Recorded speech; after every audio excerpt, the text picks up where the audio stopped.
Le Togo est au cœur du scandale d'espionnage massif des opposants via le logiciel Sion-IST. Pegasus, destiné normalement à lutter contre le terrorisme et la grande criminalité, plus de 300 Togolais ont été ciblés par cette arme numérique, selon les révélations faites par le journal français Le Monde. Réagissant à ce vaste scandale, le président du Parti des Togolais Nathaniel Olympio, ingénieur informaticien, spécialiste des systèmes de réseau, affirme que chaque téléphone ciblé coûte 13 millions FCFA. Pegasus, chaque téléphone espionné coûte 13 millions FCFA. Au total, le Togo a dépensé en 5 ans 36 milliards pour surveiller des personnalités politiques et de la société civile, nous apprend le président du Parti des Togolais.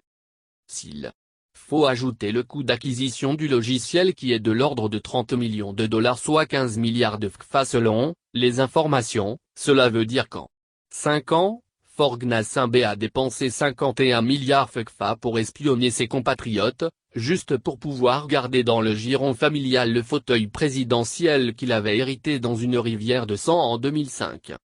Selon Nathaniel Olympio, en lieu et place de vouloir satisfaire un voyeurisme d'État, le gouvernement aurait pu utiliser cet argent pour améliorer le système de santé du pays. Avec cette somme-là, on aurait pu construire un hôpital de référence, affirme-t-il. Même triste constat du coordonnateur du Front citoyen Togo debout professeur David Dossé qui fait partie des 300 Togolais espionnés par le régime. Lorsqu'un régime fort détourne les ressources d'un pays pauvre très endetté, pour satisfaire le voyeurisme, imaginez tout ce que le gouvernement togolais aurait pu financer à la place plus de 1000 écoles primaires, et des scanners dans toutes les préfectures, déplore-t-il.